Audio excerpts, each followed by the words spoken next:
Look at this lag. There's no way this is ever gonna work. You're never gonna be able to use this. Today what I've been doing is hooking up the motors to the tracks. I've placed all the tank tracks and I've placed fluid jets, or connected the fluid jets, some of them anyway. So I'm gonna have a bit of a different format for this one, but we're just gonna go over the changes I've made today and showcase what's going on. So I connected this panel here, water, land. The auto mode still isn't connected because what will have to happen is we need to find its neutral height that it sits in the water once it's loaded with everything. So if there's more rooms to be added, they're going to increase the weight and then it's going to sink a little bit. I've put a rocket booster on the top here. I'm going to have some sort of mast, so I've just put this where the mast is probably going to be. And that is minusing 100,000 mass from this to get it to float at this level, which is actually quite a nice level for it to be at. So as I increase the mass with other things, I'm going to have to increase the negative mass of that rocket booster. Right now, because we just connected to the motors, there's no engines. And I'm trying gearing at the moment to figure out how much power it needs. I don't know what's up with the tilting. My tilt sensor or my pitch stabilizer doesn't seem to be working. My roll stabilizer might be working, but it's real hard to tell. The game's currently in slow motion because it's obviously a massive vehicle. But we're underway. We're using the motors that are on board and they're all piped in and connected. I've got the two fluid jets on either side of the back, and I've also got fluid jets up the front that aren't connected yet. They're not piped into the motor system or the water. The water is going to come from this front row of fluid ports. Possibly I'll have to move them down here. It depends on what's actually in the water when we're going. So these ones here are going to be for maneuvering. The power is going to have to go up into here and then somehow make its way all the way back past all this stuff into the engine room or the motor room. But turning is all correct. Reverse is probably correct. I've just used my normal fluid jet CPU. I was thinking about using someone else's that has more control, but because I have the fluid jets on the front, I should be able to configure it where the front ones and the rear ones both push towards the left, so the whole thing moves to the right sideways, and that will let you come in sideways for docking. You might have seen on the bottom down here where the tracks are, these segments on the back are what's controlling the steering on land, so one on each side, and I've put them at the back so that the steering is very similar on land as it is when you're in the water. So it's kind of like, you know, the fluid jets at the rear will be pushing the back around left and right. The tank tracks at the rear will also be pushing the rear out to the left or right when you turn. Then there's powered wheels here on the very back, but the rest of these tracks are all the way up to here, just the non-powered ones, so that we've got something for the ground to interact with. Then there's a bit of a gap, and then a front set of tracks so that if I impact any lumps or bumps on the ground, it should just glide over things.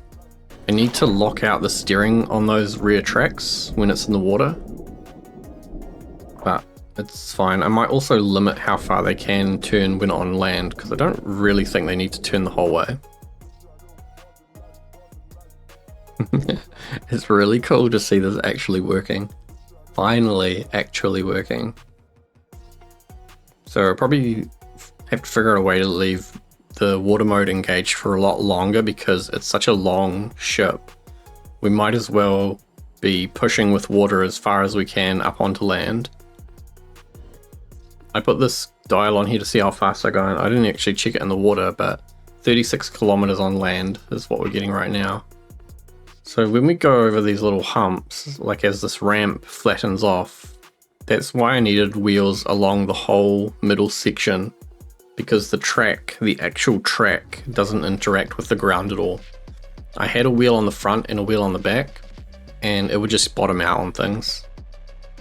So yeah, it's not the fastest thing on land. I don't think I really ever intended it to be that fast, but it's nice that you can just take it straight up onto land for loading, unloading. I think especially for containers it's going to be useful. So here is some land steering in action. Fully locked. It basically lets you pivot on the spot like a tank can, but it's way simpler to control.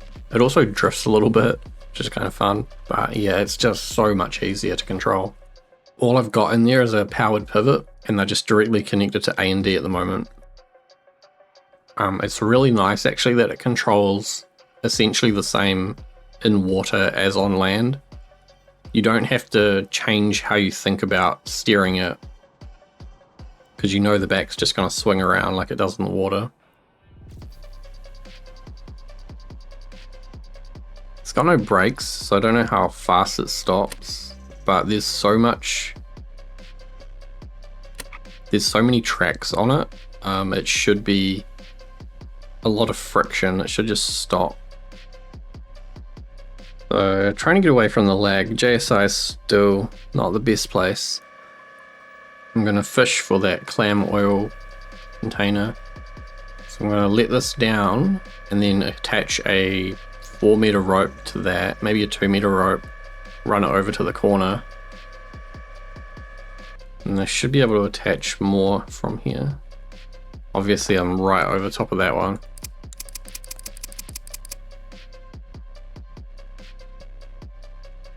That's it. That's as far as it goes.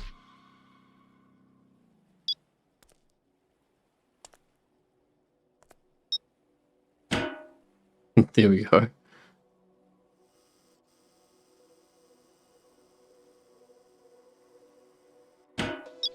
It's obviously not a very good system. Something connected. Pretty sure the ship is twisting. So container loaded and all secure. Close everything up. In terms of engine, I have copied over the steam system, like actually just copy and pasted it. So one thing to keep in mind is that I've flipped it, so I think all of these pistons are going to be running in negatives. I may have to replace them all completely, but because they're all in negative and they're not connected to that other system, it probably is okay. And then I still need to figure out the reactor system, which will go in here. The condenser down here is totally fine. That's all finished. So down here is the motor room. There's one of these on each side. And these flip switches will both control whether or not these get turned off and on. At the moment I'm trying a gearbox ratio here, so this is 3:1 and 3:1. And then all of these connect and go into the floor and connect into the fluid jets, which are also at 9:1. And then it connects down here into the track system, into this track, which there's another gearbox system in here for the tracks. The rear tracks that turn are the main powered ones. The tracks that are in the middle from this section, the section forwards, they have one powered wheel at the back, so they are receiving power as well. And then up the front, it's powered wheels on the bottom and then unpowered wheels on the top, and it's just two in a diagonal like that. So I'll power those as well, and then it'll be 3 different sections, so this will give it the ability to climb things. I think it's kind of nice that it doesn't control that well because it's so massive. There's no way it would be agile. But you can see by having that long track with all the wheels throughout it, we won't bottom out on things, we just kind of lift up over them.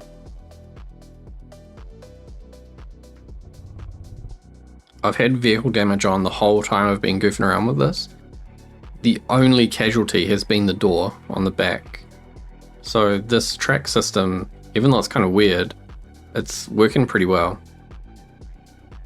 Probably, you know, best to use ramps and things for this kind of transition, but it works. And then we hit water mode and we're off.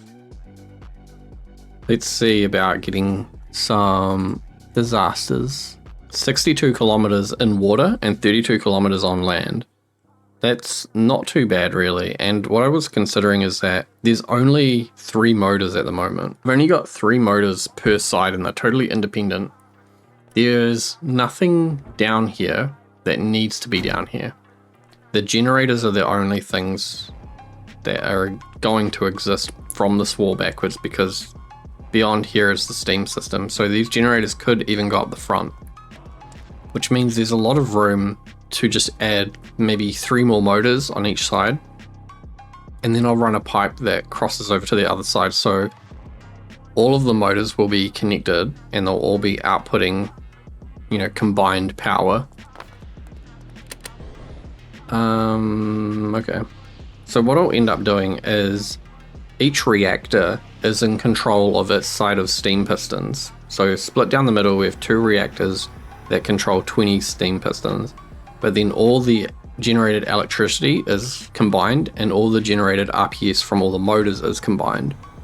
That way I can run the whole system on 1 reactor or 2 reactors, depending on if anything breaks or not.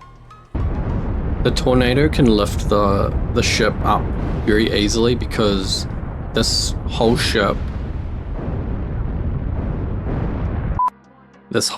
only weighs about 80,000 mass at the moment. It should weigh closer to 200,000.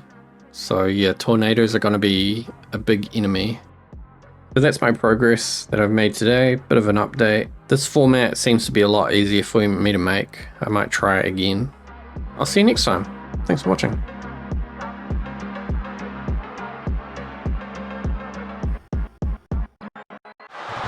And who the hell is this? Oh no! Critical move for the championship! Oh my goodness! Splash!